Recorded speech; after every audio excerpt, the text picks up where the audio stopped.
Hi friends, welcome back to Lex Maxia channel. ఈరోజు మనం పొనగంటి ఆకుతో తాలింపు ఎలా పెట్టుకోవాలో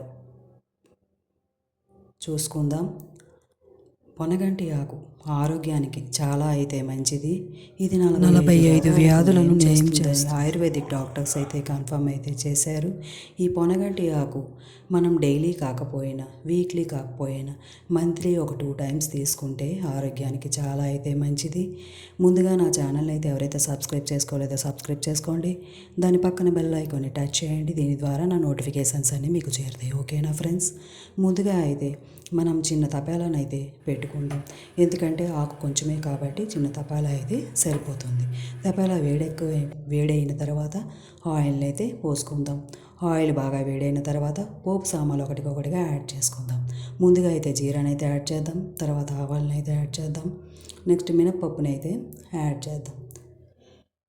ఈ మూడింటిని బాగా వేగించుకున్న తర్వాత మనం కరివేపాకుని అయితే యాడ్ చేద్దాం. కరివేపాకు బాగా వేగిన తర్వాత రెడ్ మిర్చిని అయితే యాడ్ చేద్దాం. రెడ్ మిర్చి బాగా వేగిన తర్వాత మనం వెల్లుల్లిపాయ కచ్చాగా దంచి పెట్టుకుంచుకున్నాం కదా, అదైతే యాడ్ చేసి వేయించుకున్న తర్వాత చిటికెడు పసుపుని అయితే యాడ్ చేసుకుందాం. పసుపు వేసిన తర్వాత మనం ఈ ఆకు కడిగి పెట్టి ఉంచుకుంటాం కదా ఒక పక్కకి, దాన్ని అయితే ఇలా కడిగి పెట్టి ఈ తాలింపున మనం వేసి కొంచెం వేయించుకోవాలి. సరిపడా ఉప్పునైతే యాడ్ చేద్దాం. సరిపడా ఉప్పునైతే యాడ్ చేసి ఒక్కసారి అయితే అడుగు నుంచి కలుపుకున్న తర్వాత నానబెట్టి ఉంచుకున్న పెసరపప్పు ఈ రెసిపీలో చాలా అయితే టేస్టీని అయితే ఇస్తుంది. రైస్లో చక్కగా అయితే కలుపుకొని అయితే హ్యాపీగా తినేస్తారు. పిల్లలు పెద్దలు అందరూ కూడా చాలా హ్యాపీగా తింటారు. ఇలా ఒక్కసారి ట్రై చేయండి. ఎంత టేస్టీ వస్తుందంటే మరి మనం చెప్పలేము. మీరు రెసిపీ ప్రిపేర్ చేసుకొని తింటే కానీ మీకు తెలియదు. ఇలా ఒక్కసారి అయితే ట్రై చేయండి. పెసరపప్పు పొనగంటి ఆకు రెసిపీ చాలా అయితే రుచిగా అయితే వస్తుంది. పక్కన కర్రీ పెట్టుకొని తినాల్సిన అవసరం అయితే లేదు. చారు కూడా పెట్టుకొని తినాల్సిన అవసరం అయితే లేదు. ఇలా అయితే ప్రిపేర్ చేసుకొని చక్కగా రైస్లో పక్కకు పెట్టుకొని హ్యాపీగా తినేయవచ్చు. లంచ్ బాక్స్లో కూడా ఇలా వేసి పిల్లలకి పెద్దలకి పక్కన పెట్టి హ్యాపీగా ఇచ్చేయవచ్చు. ఇలా కొంచెం ఆకంతా వేగించిన తర్వాత మనం ఈ ఆకు ఇంకొంచెం వేగాలని చెప్పి మనం కొంచెం వాటర్ని అయితే యాడ్ చేసుకుంటాం. వాటర్ బాగా హీట్ అవుతుంది.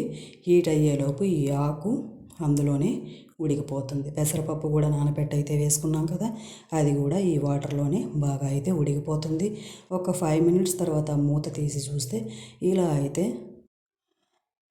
రెసిపీ అయితే ప్రిపేర్ అవుతుంది. ఒక్కసారి అయితే మనం వాటర్ అయితే వేసాం కదా, నెక్స్ట్ మనం అడుగు నుంచి ఇలా కలుపుకుంటూ ఉండాలి. ఇలా కలుపుకుంటూ ఉంటే ఆ పోపులో వేసిన ఈ ఇంగ్రీడియంట్స్ అంతా ఈ పెసరపప్పుకి ఈ ఆకుకి పట్టి చాలా బాగా అయితే రెసిపీ కుదురుతుంది. చూస్తున్నారు కదా ఎంత బాగా అయితే ప్రిపేర్ అయిపోయింది.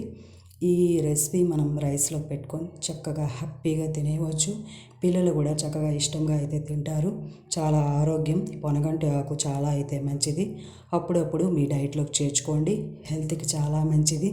చాలా ఆరోగ్యంగా అయితే ఉంటారు. మీకు ఈ రెసిపీ నచ్చుతుందని నేను ఎక్స్పెక్ట్ చేస్తున్నాను. మీకు కనుక ఈ వీడియో నచ్చినట్లయితే నా వీడియోని లైక్ చేయండి, షేర్ చేయండి. నా ఛానల్ని సబ్స్క్రైబ్ చేసుకోవడం మాత్రం మర్చిపోవద్దు. Thanks for watching.